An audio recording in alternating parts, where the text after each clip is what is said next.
নমস্কার বন্ধুরা, আশা করি সবাই খুব ভালো আছেন।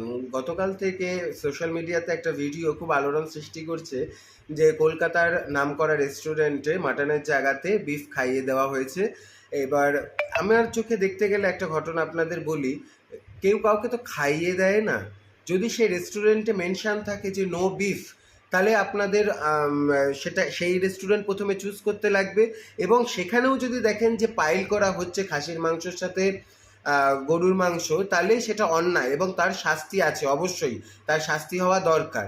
কিন্তু যেখানে মেনশন নেই সেই জায়গাগুলোতে যদি আপনার রুচিতে বাধে এই ধরনের জিনিস খাওয়াতে, তাহলে সেই জায়গাটাকেই অ্যাভয়েড করতে লাগবে। কারণ আপনি সেই জায়গায় যাচ্ছেন, গিয়ে আপনি তো দেখতে পাচ্ছেন না যে কড়াইতে খাসির মাংস রান্না করে নামানো হয়েছে তার আগে সেখানে গরুর মাংস রান্না করা হচ্ছিল কি না।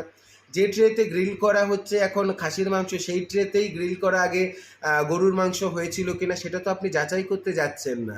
আর তার আর একটা কথা এই ক্ষেত্রে না বললে নয়, নাম করা রেস্টুরেন্ট আর্সেলানের কথাই আমি বলছি। আপনারা যারা বিরিয়ানি খাওয়া পছন্দ করেন এবং সেখানে নিয়মিত মাসে এক দুবার খান যান, তারা জানবেন যে আর্সেলানের মতন জায়গাতেও চিকেন বিরিয়ানি এবং মটন বিরিয়ানির দামের তেমন কোনো ফারাক নেই।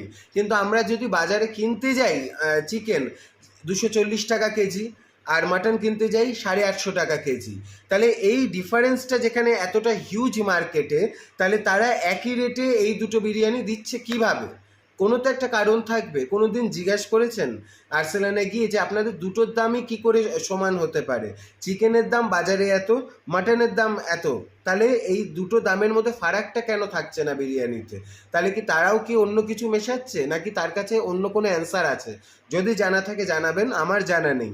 কিন্তু যদি আপনারা সচেতন হন এই ধরনের জিনিস আমি খাবো না, আমার ধর্মে মানা আছে, তাহলে প্লিজ সেই ধরনের সব কটা হোটেলকেই বর্জন করুন। এবং যে ধরনের হোটেলে গেলে পরে আপনার রিস্ক থাকবে না, যে এখানে থেকে আমি মন খুলে খেতে পারি, শান্তিতে খেতে পারি এবং আমার কোনো রিস্ক নেই, সেই ধরনের জায়গাতেই খাওয়াটা উচিত বলে আমি মনে করি।